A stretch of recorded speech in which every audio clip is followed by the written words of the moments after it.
Hey everybody, Fishman here. Welcome to another video. I know in the last video I had posted regarding ammonia and what filter is best to deal with it. I had said at the time that it was going to be a little while before I posted another one because I wanted to do some retesting and then get onto some new filters, and I was going to do a compilation style video for it all.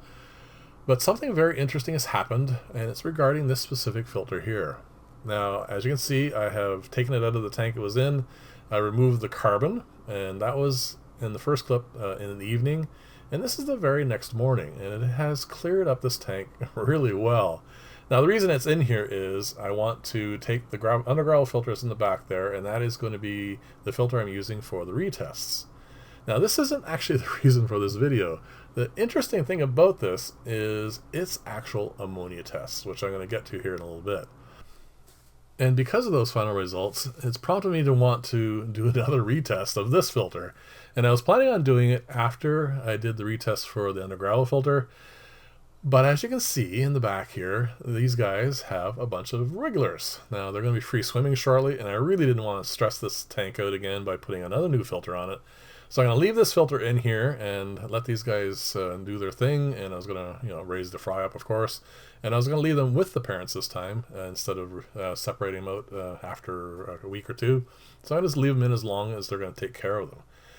And that means I need to build another one of these filters. Now, I did have some requests when I first showed this filter that people would actually see the process for making it, so I'm going to do that in this video. And also, as I said, I want to explain the reasons why this filter is so fascinating to me. So let's get to all of that. Actually, before we get to this, there's one more thing I'd like to talk about first, and that is I build an awful lot of filters. I try to incorporate new designs, test things out, and see if I can hit upon possible improvements for filters, get them to work a little bit better than they have before. And every now and then, I hit upon a design that seems to do better than it should. And I think this is one of those designs. It certainly seems to be at this point in time. And one of the things I like to do for testing is have another pair of eyes, another set of circumstances that it needs to work around, and not just be in my fish room.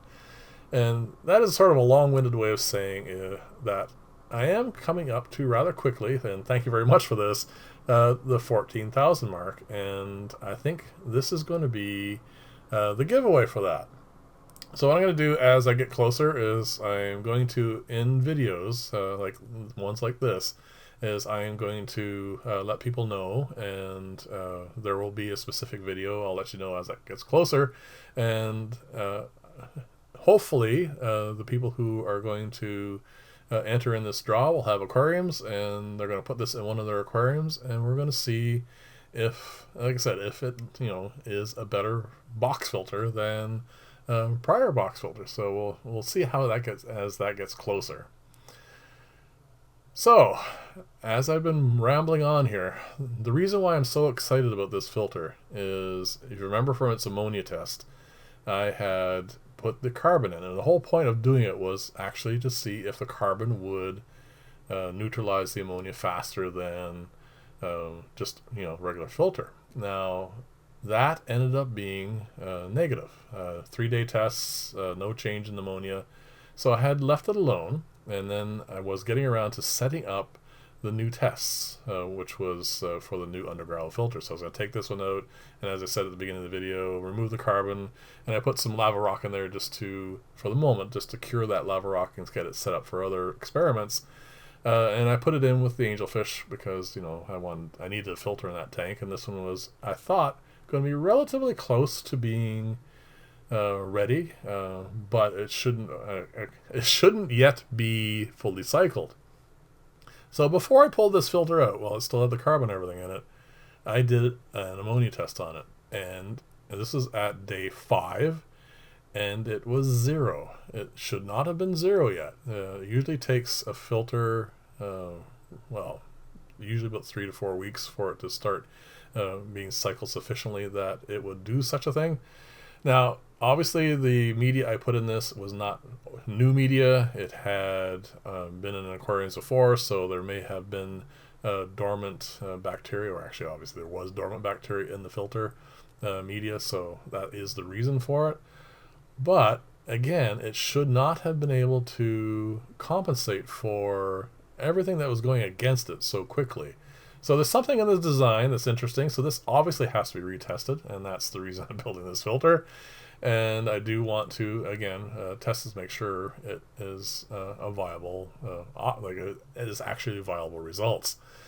So this is very interesting. And if it is something that proves to be true, this design is actually going to be quite an interesting filter. So yeah, I'm going to build this. I'm going to put it in an aquarium, and it's going to not have carbon, obviously. It's going to have lava rock and gravel and a sponge filter on the top. And I'm going to let it run for probably a week or two while I am doing the other tests.